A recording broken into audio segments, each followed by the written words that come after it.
Este es el lugar donde se dice que fue enterrado Mozart. El sepulturero Joseph Rothmayer probablemente procediera al enterramiento con las primeras luces del alba del 8 de diciembre de 1791.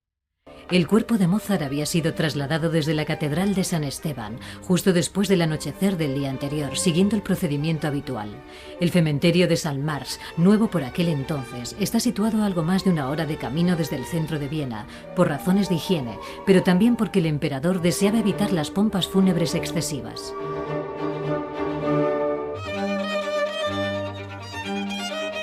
Nadie siguió al modesto féretro, nadie vio desaparecer el cuerpo en la sepultura común. Toda la historia del cráneo de Mozart se basa en la leyenda.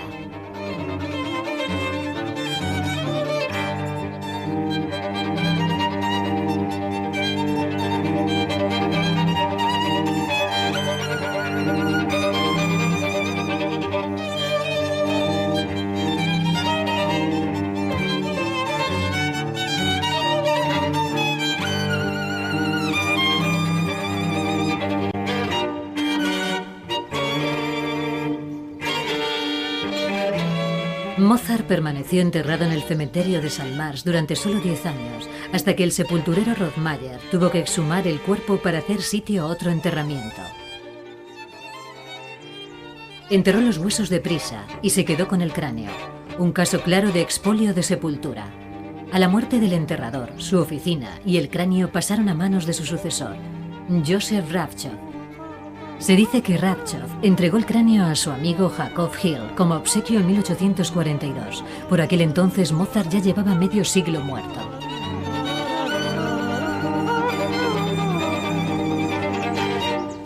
La tumba de Mozart no se descubrió oficialmente hasta 1855, cuando se colocó una lápida conmemorativa en el emplazamiento de la misma.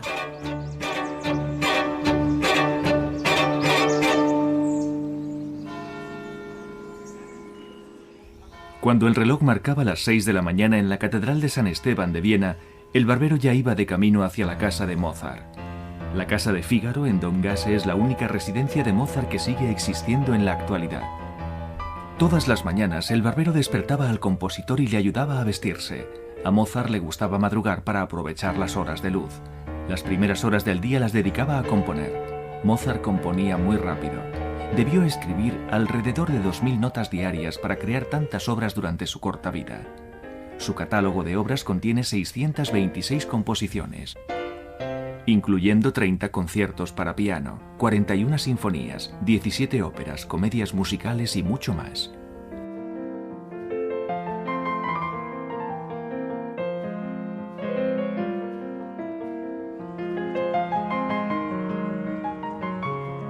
El misterioso cráneo de Mozart ha estado en posesión de su ciudad natal, Salzburgo, desde 1902.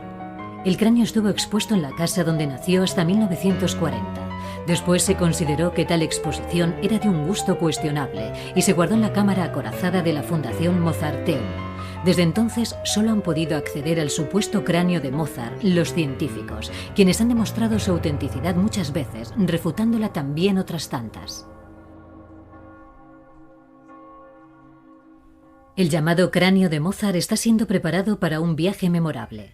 Su destino es el Instituto Forense de la Universidad de Innsbruck. Por primera vez se utilizará el análisis de ADN para determinar si este cráneo perteneció realmente a Wolfgang Amadeus Mozart.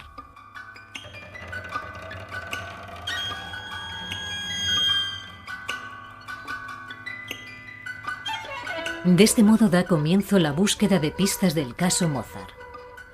El análisis de ADN solo tiene sentido si se consigue encontrar a la familia de Mozart.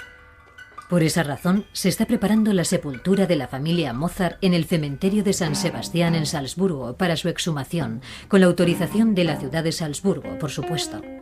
Se cree que la viuda de Mozart, Constanza, y su segundo marido, Georg Nissen, están enterrados aquí, al igual que su padre, Leopold, su abuela, Eufrosina, y su sobrina, Janet. Los investigadores están buscando a la abuela y a la sobrina de Mozart.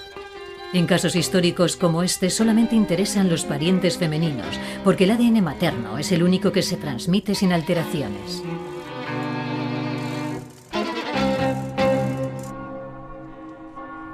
San Sebastián es la única posibilidad. La madre de Mozart falleció en París y fue enterrada en un cementerio sobre el cual se ha construido, habiendo desaparecido para siempre.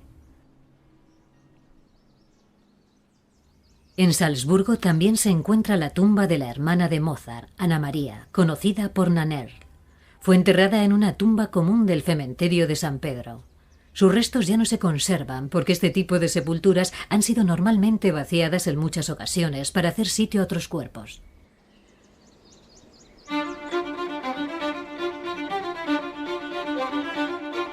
El cráneo va de camino al Instituto Forense de Innsbruck. La decisión de analizar el cráneo no ha estado libre de polémica en la Fundación Mozarteum. Al fin y al cabo, siempre que se manipula una reliquia histórica, existe algún riesgo. Sin embargo, solo el análisis de ADN podrá determinar si el cráneo es genuino o no.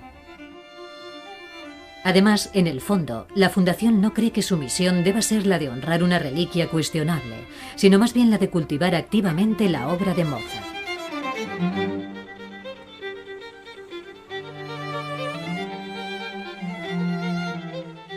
En Innsbruck, el médico forense Walter Parson y el cirujano bucal Gertrud Bieser examinan el estado del cráneo. Los dientes son de un interés especial. Confían en que una placa de rayos X arroje algo de luz sobre la cuestión.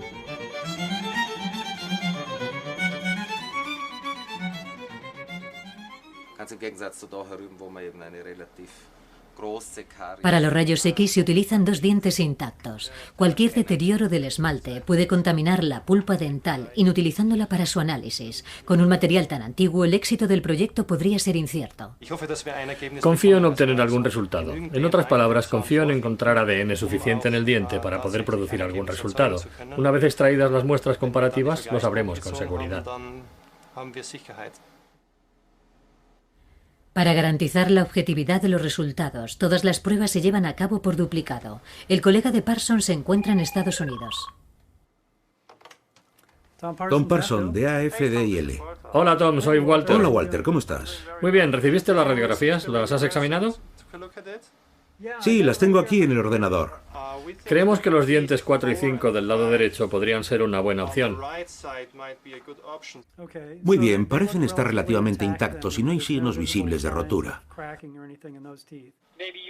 Tal vez vuestro laboratorio pueda tomar la mejor muestra, el diente que esté mejor de los dos, y analizarlo en el laboratorio. Y después intentaremos hacer una reproducción sobre el segundo diente en calidad. De acuerdo, me parece bien.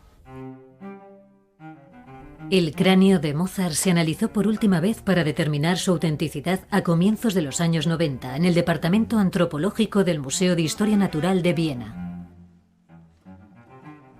Se emplearon todos los métodos de que se disponía en aquella época, incluidas técnicas forenses. El rostro del compositor se reconstruyó minuciosamente. Queríamos comparar esta reconstrucción del tejido blando con los posibles retratos auténticos que conocemos de Mozart para realizar un análisis de similitudes. Lo que descubrimos fue básicamente que no existe razón para creer que el cráneo no sea auténtico. No obstante, una reconstrucción facial realizada sin una imagen auténtica de Mozart evidentemente deja espacio a la interpretación.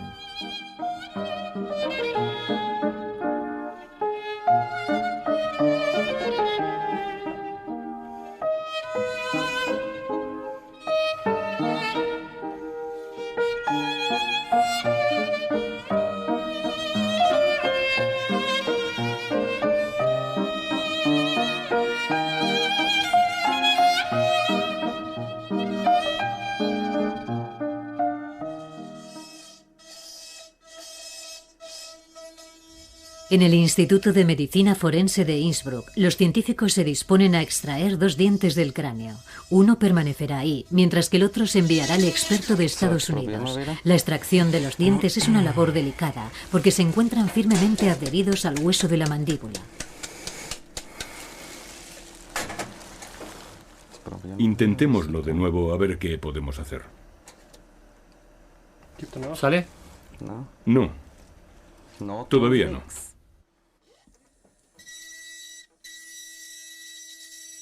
El cirujano bucal no debe dañar el cráneo. El cráneo es bastante delicado desde que en el siglo XIX, al intentar prepararlo, cerraran su base completamente.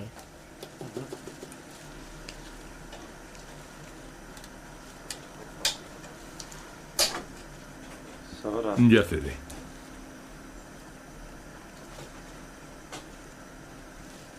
Una vez extraídas las piezas dentales, se podrán excavar las muestras comparativas en Salzburgo.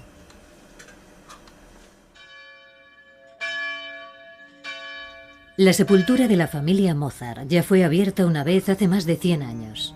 En aquella ocasión, el archivista de la Fundación Mozarteum, Johann Engel, exhumó 4 esqueletos. Si sus descripciones son precisas, los huesos de la abuela y de la sobrina de Mozart deberían seguir intactos en la tumba. No obstante, el arqueólogo Wilfred Kovačević no tiene la certeza de que este sea el caso. Espero por lo menos que encontremos a una de las 2 mujeres que buscamos. No tengo pruebas, pero ¿por qué no iban a estar ahí? Todas las suposiciones parecen ser ciertas. Los 4 cráneos que colocó Engel en la tumba siguen ahí. Según los escritos de Engel, pertenecen a Leopold Mozart, a Georg Nissen, a Constanza Weber y a su tía Genoveva Weber. Los esqueletos que yacen intactos al lado de los cráneos deben pertenecer, por lo tanto, a la abuela y a la sobrina de Mozart. La profundidad de la sepultura se corresponde con la fecha de los enterramientos. En total, se exhumaron los restos de 8 personas. Una cosa sigue siendo cierta. Aunque en los informes de la Archidiócesis de Salzburgo aparece San Esteban como el lugar de enterramiento de Janet zu Sonnenburg y de Eufrosina Perl, no se dispone de información detallada sobre quiénes fueron sepultados en las tumbas individuales.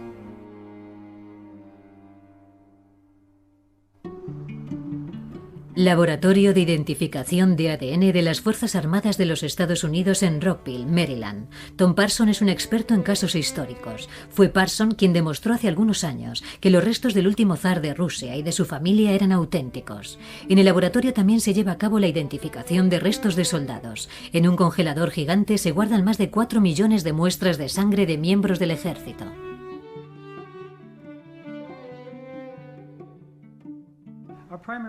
La principal responsabilidad del AFDIL es el análisis de huesos y dientes antiguos, de los miembros del ejército de los Estados Unidos desaparecidos en guerras anteriores, en la guerra de Vietnam, en la de Corea e incluso en muchos casos en la Segunda Guerra Mundial. De modo que hemos analizado miles de casos de este tipo, de los cuales el diente de Mozart es perfectamente representativo. El diente del cráneo de Mozart acaba de completar un largo viaje. Se ha limpiado y ahora se seccionará para extraer la pulpa dental del interior del diente. En el Instituto de Medicina Forense de Innsbruck se encuentra el Laboratorio Central Austriaco, pero también realizan análisis para los países vecinos. Aquí fueron identificadas, por ejemplo, todas las víctimas europeas del tsunami del sureste de Asia. El director del instituto, Richard Hightower, supervisa todas las muestras de ADN legalmente relevantes de Austria.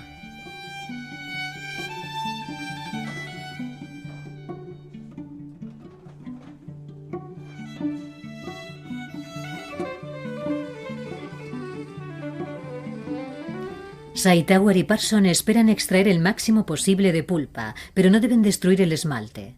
Los dientes deberán volver a insertarse en el cráneo con un relleno plástico. Ambos equipos están satisfechos por la cantidad de pulpa extraída del diente. En su momento se comprobará si la calidad de la sustancia es suficiente. Con un material biológico tan antiguo como este, la cantidad de ADN disponible es tan pequeña que no se puede descodificar.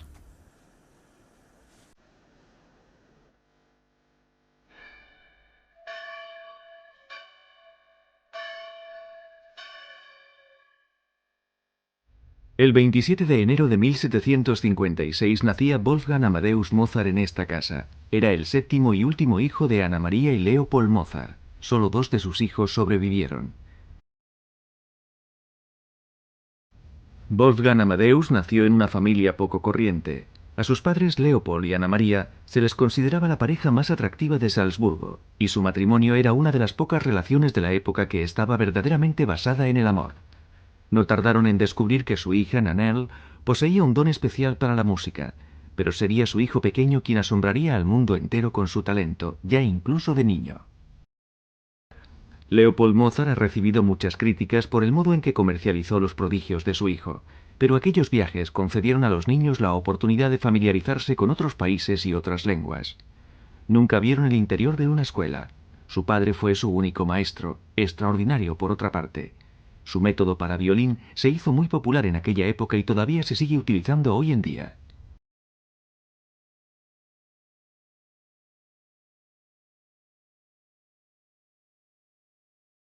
Los únicos compañeros de juego que conocieron Nannerl y Wolfgang fueron el piano y el violín, lo cual evidentemente les agradaba. No les fue posible tener una infancia tal y como la entendemos en la actualidad. Leopold Mozart hizo de la crianza y de la educación de sus hijos el principal propósito de su vida. Les enseñó todo lo que sabía.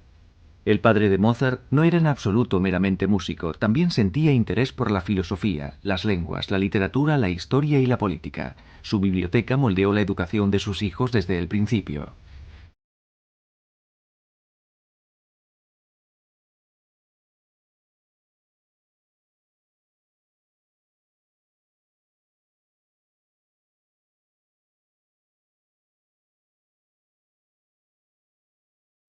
Por aquel entonces, Salzburgo era una ciudad pequeña y retirada, pero los Mozart eran una familia cosmopolita que participaba en los eventos de la época. En Londres, Leopold Mozart adquirió unos microscopios modernos, astronómicamente caros, que dejaba utilizar a sus hijos.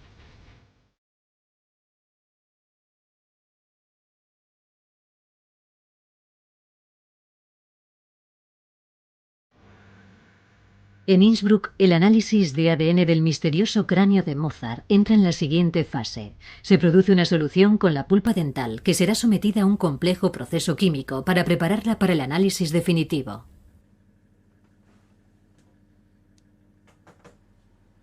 A Walter Parson le cuesta contener su curiosidad y está impaciente por descubrir si el cráneo es auténtico o no, aunque como científico se muestra escéptico y reservado. En el pasado se han utilizado otros métodos para analizar el cráneo que no proporcionan resultados tan definitivos como un análisis de ADN. Resulta muy interesante utilizar esta tecnología para responder a una pregunta tan históricamente relevante como esta. En Rockville, un robot se encarga de los preparativos químicos. Parson y Parsons se mantienen informados el uno al otro constantemente a través del correo electrónico. En el depósito del Museo Municipal de Salzburgo, los médicos forenses austriacos se ocupan de los esqueletos de la tumba de Mozart. En primer lugar, se determina la edad y el sexo de los huesos, utilizando métodos convencionales. Los resultados corresponden a lo esperado. No existe casi ninguna duda acerca de los restos atribuidos a la sobrina de Mozart, Janet, fallecida a la edad de 17 años, en 1805. Las placas de crecimiento del esqueleto de la muchacha todavía no están completamente osificadas. Wilfred Kovacevic, encargado de la exhumación, ayuda a los médicos forenses a clasificar los restos descubiertos. En el diagrama se puede apreciar la posición de los esqueletos que exhumamos. El esqueleto 1 es el más reciente de las tumbas que hemos excavado. Una vez completado el documento, se toman muestras de los fémures. Estas muestras de huesos son un procedimiento estándar para llevar a cabo el análisis de ADN. Se toman muestras de los 8 esqueletos.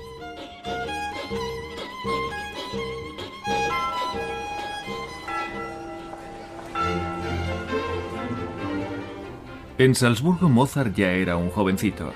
La familia se trasladó a un espacioso piso en la plaza del mercado. Leopold Mozart alquiló también el llamado Dancing Masters Hall. Allí vendía pianos por encargo e instruía a sus alumnos.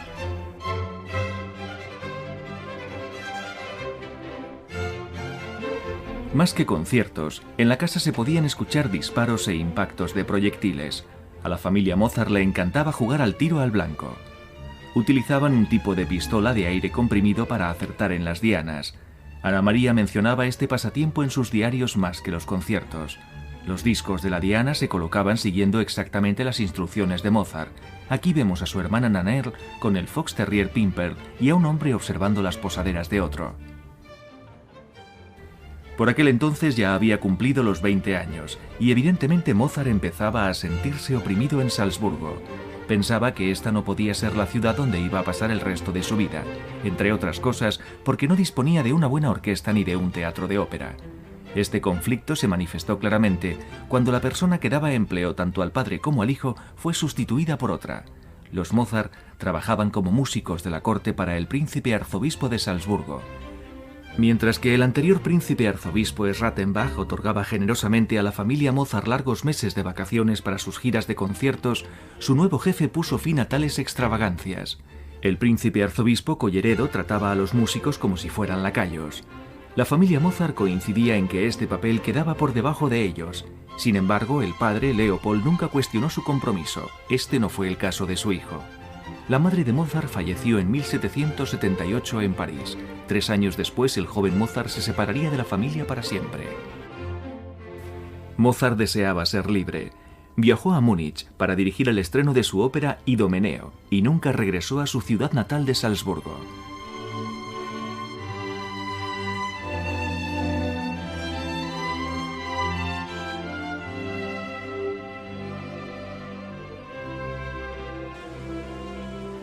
La invitación de Colleredo a Viena no fue amistosa.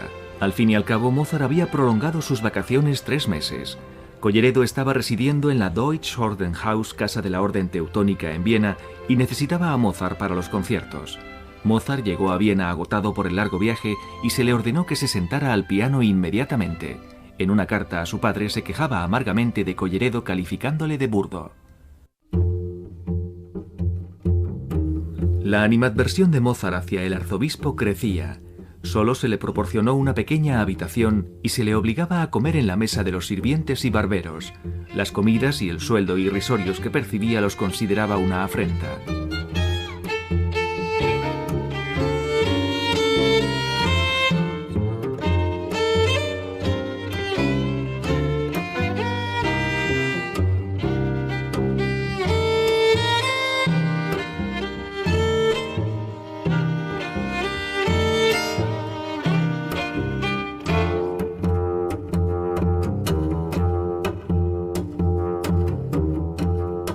Fue en la Deutsche Ordenhaus donde las cosas empezaron a empeorar.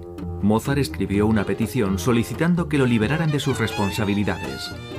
En Salzburgo, Leopold intentaba evitar lo peor. Le pidió al duque Arco, un antiguo amigo de la familia al servicio del príncipe arzobispo, que apaciguara el ánimo del joven.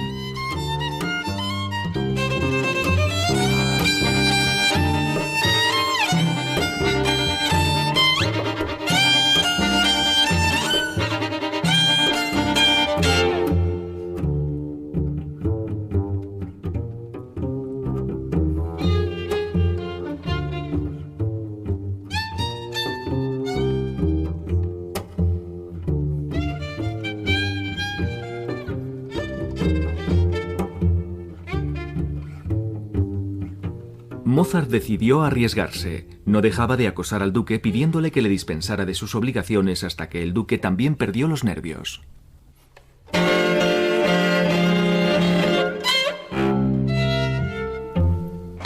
Con un portazo mandaron a Mozart de camino a un futuro incierto como artista por su cuenta. Aún sigo lleno de indignación, escribía a su padre, mencionando casualmente que se encontraba visitando a unos viejos amigos, la familia Weber.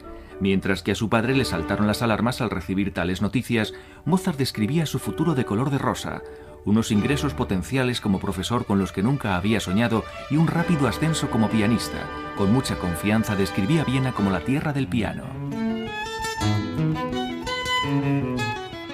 Algunos supuestos rizos del pelo de Mozart han sobrevivido al paso de los siglos detrás de un cristal. En la actualidad pertenecen a la Fundación Mozarteum. A Walter Parsons solo se le permite tomar unos pocos folículos de pelo como muestra.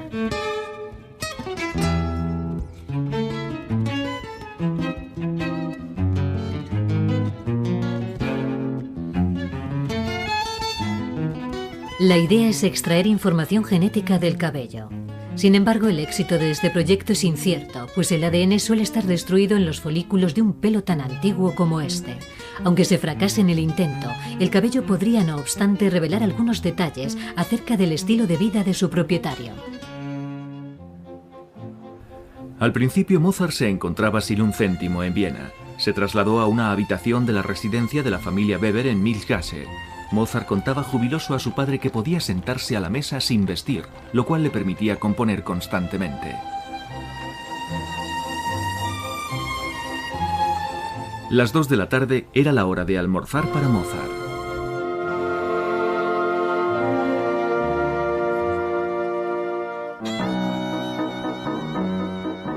El compositor detestaba comer solo. Aceptaba cualquier invitación que prometiera almorzar en compañía de otros. Prefería visitar a sus alumnas de piano a la hora del almuerzo y así se convertía en el invitado a cenar de muchas de las casas nobles de la ciudad. Mozart se citaba incluso con otros músicos y libretistas alrededor del mediodía para concluir en un almuerzo de trabajo.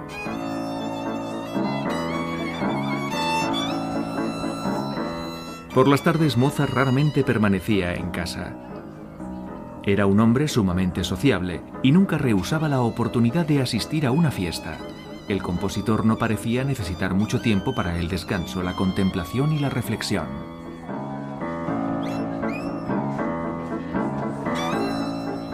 Mozart era un gourmet.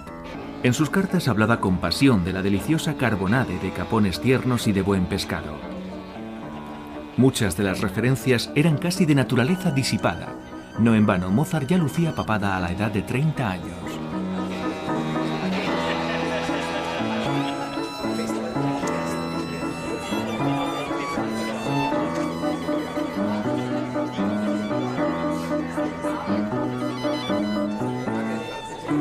¿Dejó este estilo de vida excesivo algún rastro verificable hoy en día? En la Universidad de Recursos Naturales de Viena, el químico Thomas Prochaska desea emplear unos métodos completamente novedosos para descubrir los secretos de los folículos pilosos que supuestamente pertenecieron a Mozart.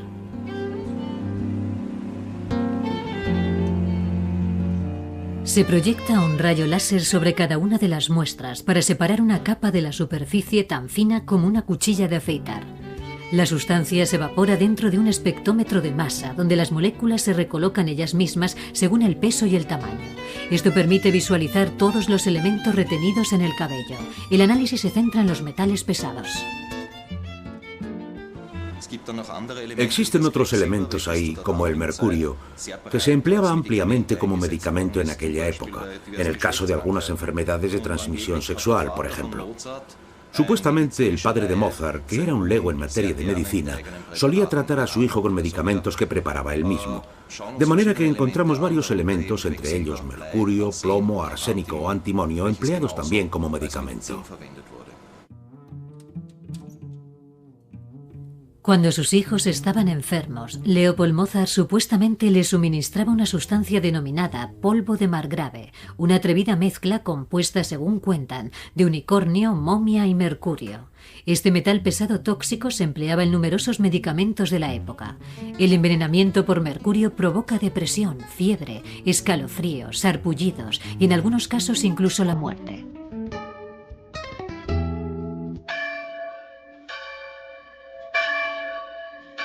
Viena ya no era la ciudad que Mozart había conocido de niño. José II era ahora el emperador y había suprimido mucho de lo que perteneció a la corte barroca de su madre María Teresa.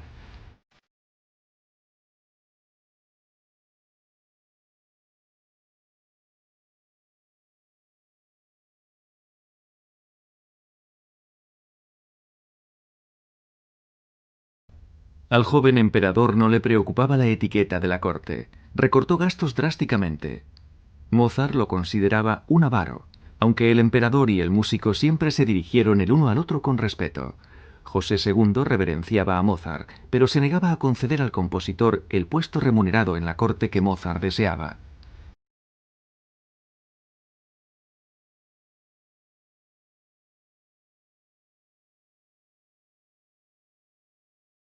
El músico siempre estaba mudando de residencia en Viena. Según los registros, vivió en más de una docena de direcciones distintas. En ocasiones las deudas le obligaban a cambiar de dirección. Otras veces el disponer de dinero suficiente le permitía un alojamiento de más categoría. Como era un extranjero, no le era posible adquirir un apartamento. Su primera propiedad fue en el Graben, en la esquina de Habsburger Gasse. Fue allí desde donde solicitó permiso a su padre para contraer matrimonio con Constanza Weber. Su suegra lo obligó a firmar un acuerdo prenupcial vergonzoso para él. Mozart y Constanza Weber se casaron en la Catedral de San Esteban. No hay nada en la vida de Mozart que haya inspirado tanta desconfianza como su esposa, aunque muchas veces se pasa por alto el hecho de que Mozart amaba sinceramente a Constanza, que nunca quería estar alejado de ella y que ella también era su compañera en cuestiones de música. Siempre que la pareja disponía de algunas horas de asueto por la tarde, las pasaban interpretando música juntos, improvisando en muchas ocasiones.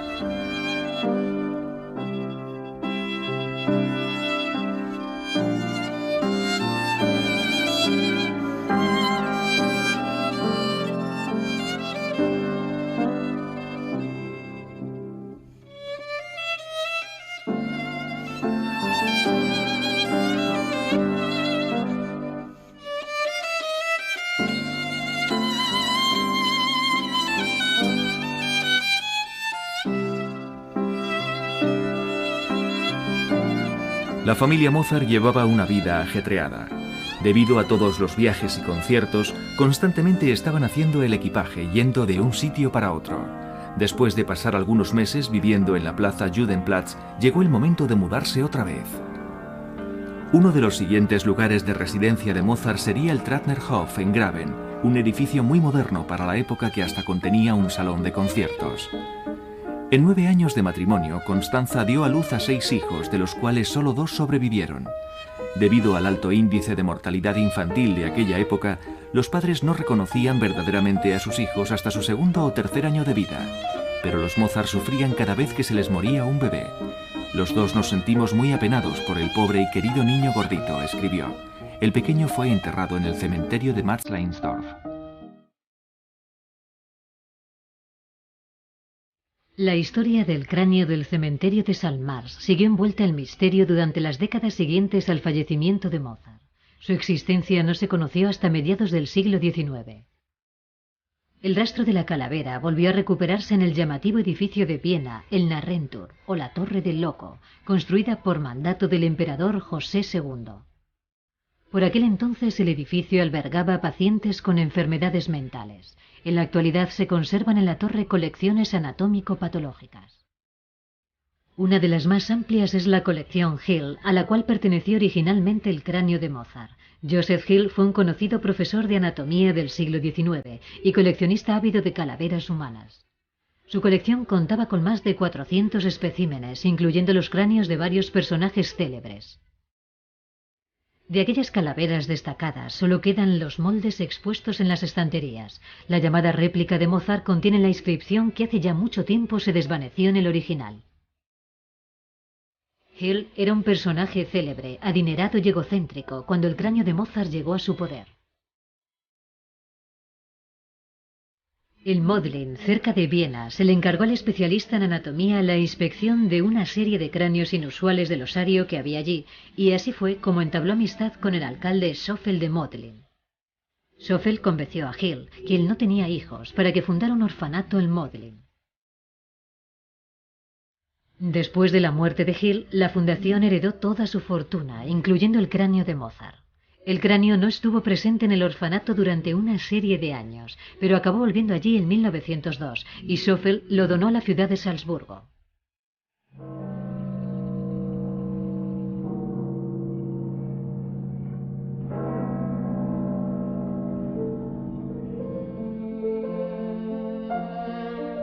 Es bien conocido que Mozart apenas se relajaba.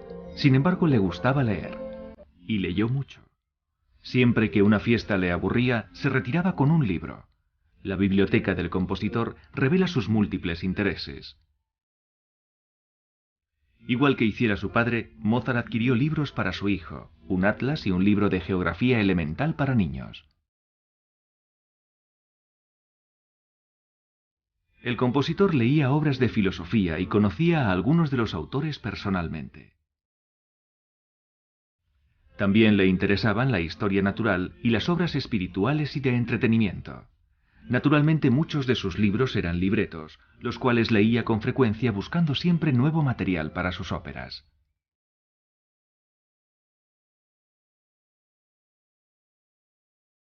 La biblioteca de Mozart es muy valiosa, pero como refleja el registro de sus bienes, los objetos más caros que poseyó no fueron sus libros, ni sus instrumentos, ni sus muebles, sino más bien su ropa. El aspecto era algo muy importante para Mozart, y su vestuario costaba una fortuna.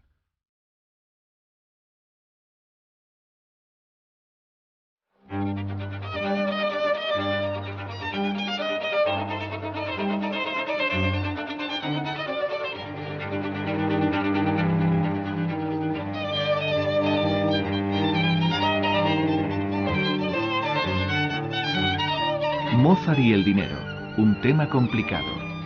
El cliché de compositor necesitado no es exacto. Mozart ganó mucho dinero en Viena. Se ha demostrado que en sus mejores años ganaba el equivalente a más de 300.000 euros anuales.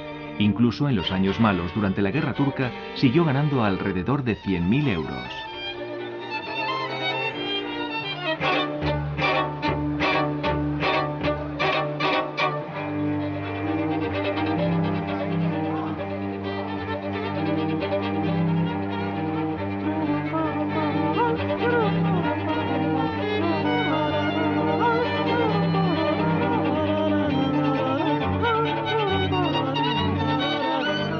Mozart no administraba bien su dinero. Cuando lo tenía lo gastaba a manos llenas. Cuando no lo tenía amontonaba deudas incontroladamente y solo saldó una parte de ellas. No existe una explicación fiable de a dónde fue a parar todo el dinero.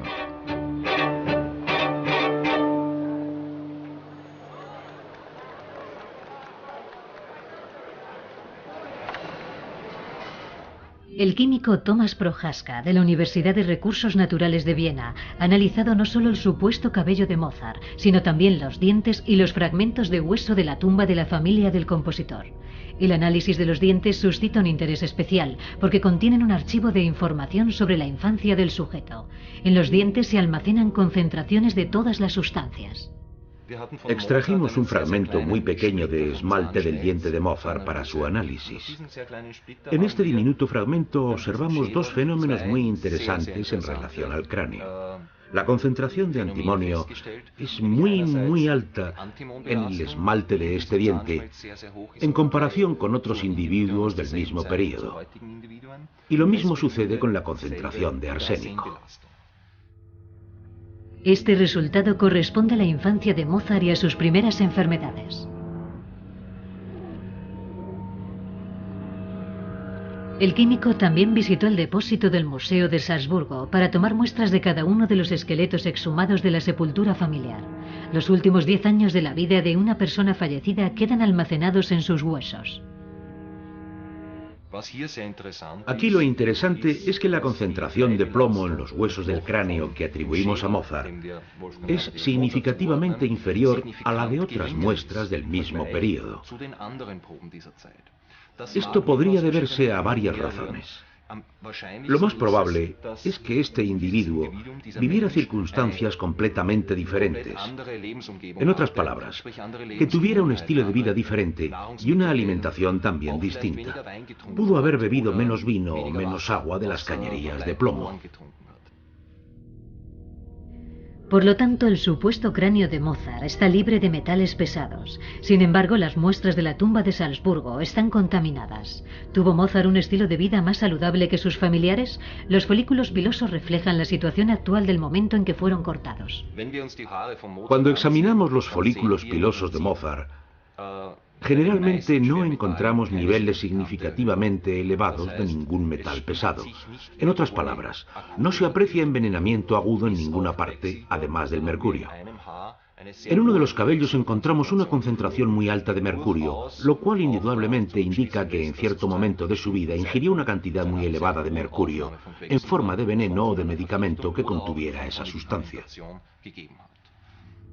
Solo uno de los cabellos contiene mercurio. Sin embargo, no se sabe con certeza si el cabello perteneció a Mozart realmente.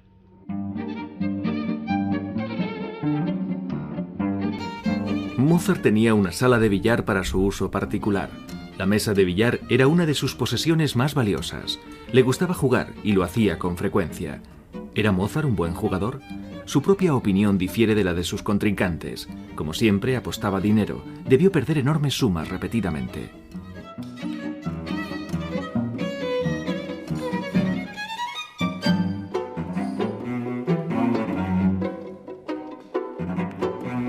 Los historiadores coinciden en que difícilmente puede existir otra explicación a las deudas de Mozart. Como jugador de billar, se fue encontrando en situaciones de riesgo económico cada vez con más frecuencia y gradualmente fue arruinando su reputación. Las cartas suplicantes que escribió a su hermano masón Puchberg son penosamente claras. Mozart hablaba de honor y de crédito. Solo a las deudas de juego se les hace referencia como deudas de honor.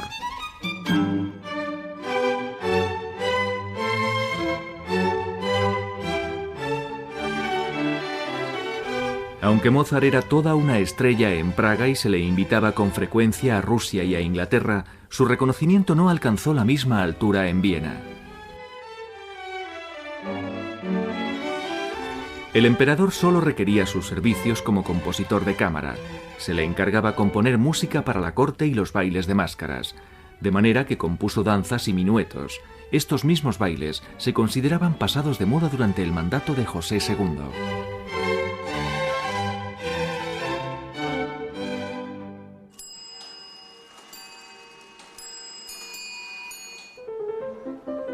Mozart ganó mucho dinero como virtuoso del piano.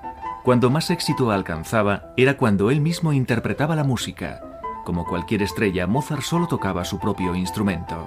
Esto significaba que todos los días su piano debía ser trasladado de un lugar a otro de la ciudad.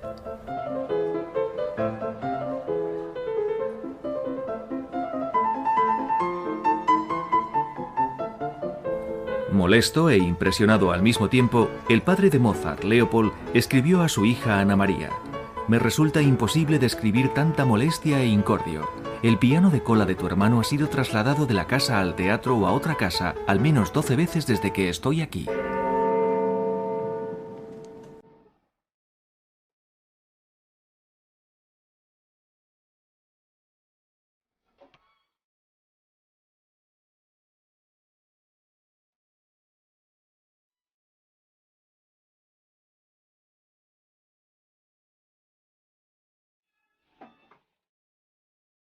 Los esqueletos de la tumba de la familia Mozart han prestado su servicio a la ciencia.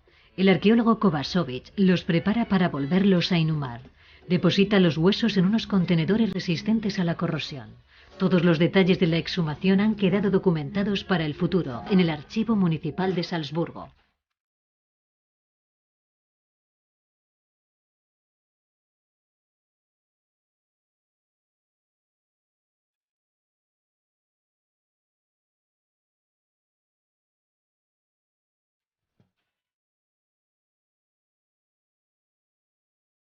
De nuevo se ha vuelto a abrir la tumba del cementerio de San Sebastián en Salzburgo. El sepulturero vuelve a colocar los huesos sobre la tierra.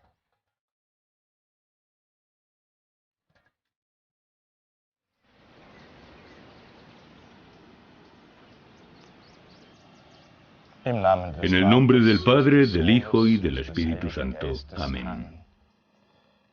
Confiando en la gracia divina del Señor, recemos por quienes están enterrados aquí y por aquellos que serán enterrados aquí de nuevo.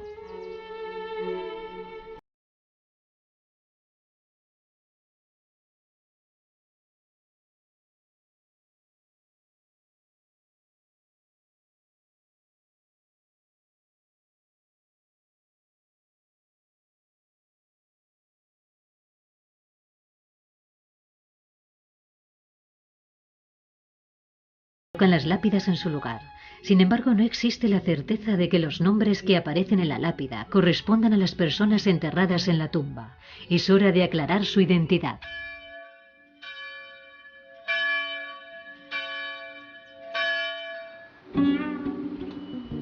En Rockville, los análisis entran en una fase decisiva. El ADN se vuelve visible en la cámara de electroféresis.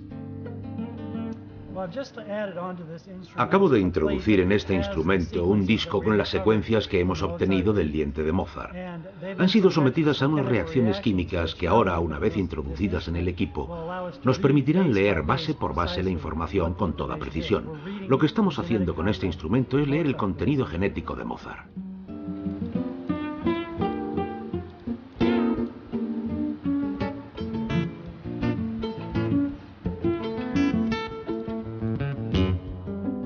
En Innsbruck también se está llevando a cabo el análisis. Las imágenes que están apareciendo en el monitor de Walter Parson son la información genética del cráneo que pudo pertenecer a Wolfgang Amadeus Mozart.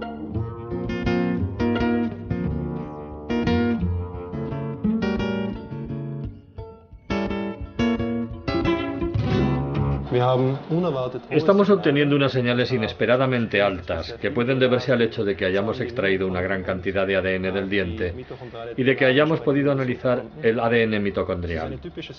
Es una secuencia típica de las encontradas en Europa y que cabría esperar en Europa Central. El laboratorio de Tom Parsons en Estados Unidos obtuvo exactamente los mismos resultados que hemos obtenido nosotros en Innsbruck, de modo que eso corrobora completamente nuestro análisis de los datos. Ambos laboratorios han descodificado la información genética del cráneo y la información coincide plenamente. Un primer paso de éxito para los científicos, que ahora tendrán que empezar a comparar los datos con la información obtenida de los familiares de Mozart a través de una tediosa tarea de ordenador. La información ha de compararse secuencia a secuencia y debe analizarse un enorme volumen de datos.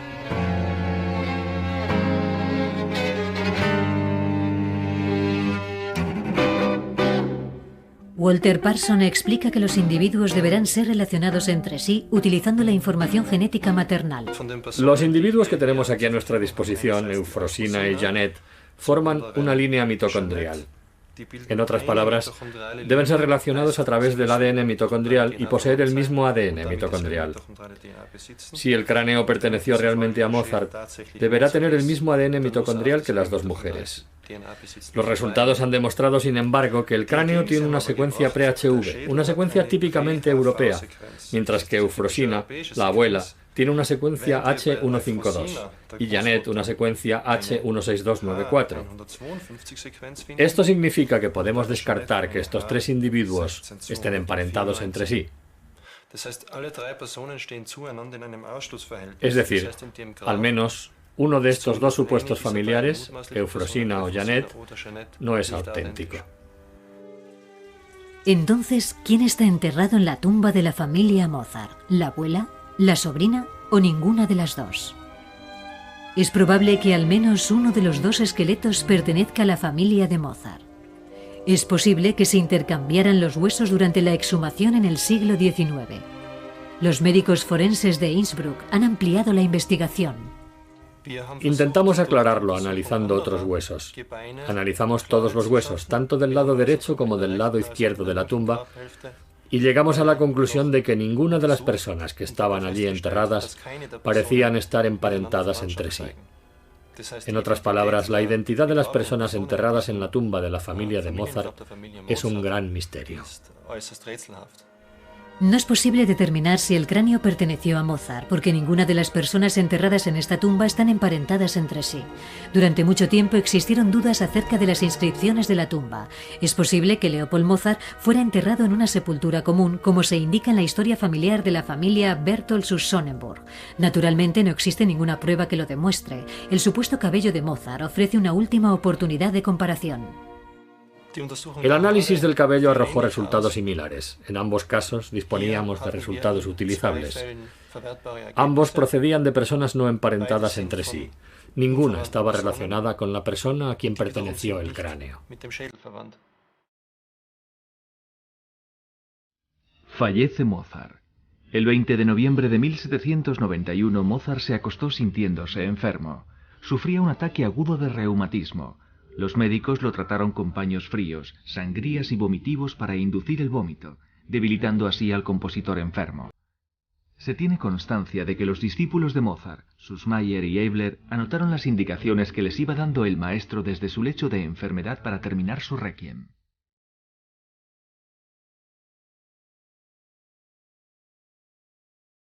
Todo acabó en las primeras horas del día 5 de diciembre. Una grave fiebre miliar aparecía como la causa de la muerte en los archivos oficiales de la ciudad de Viena, un término comúnmente empleado cuando la causa del fallecimiento no estaba clara. Constanza Mozart quedó viuda a la edad de 29 años. No dispuso de ningún apoyo económico. Mozart sencillamente olvidó hacerse miembro del Fondo de Pensiones para Músicos.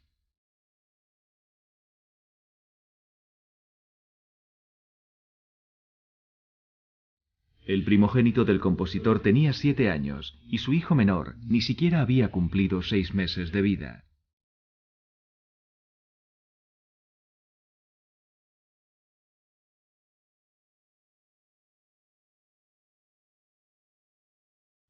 La tarde del 7 de diciembre de 1791 se recogió el cuerpo de Mozart de su piso de Rauhensteingasse y fue trasladado a la Catedral de San Esteban.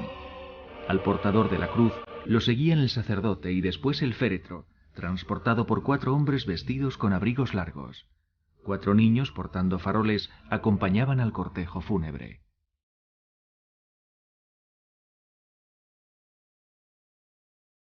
Se desconoce si el féretro fue acompañado por amigos o familiares.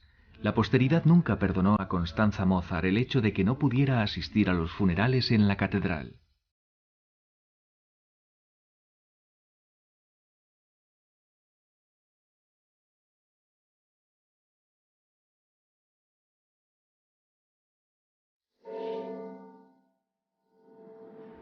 Es medianoche. Reina el silencio en el cementerio de San Sebastián. Los muertos se han vuelto a llevar sus secretos a la tumba, dejando atrás nuevas claves que descifrar. El cráneo desveló muchas cosas a los científicos, pero hasta ahora el misterio no ha hecho más que crecer.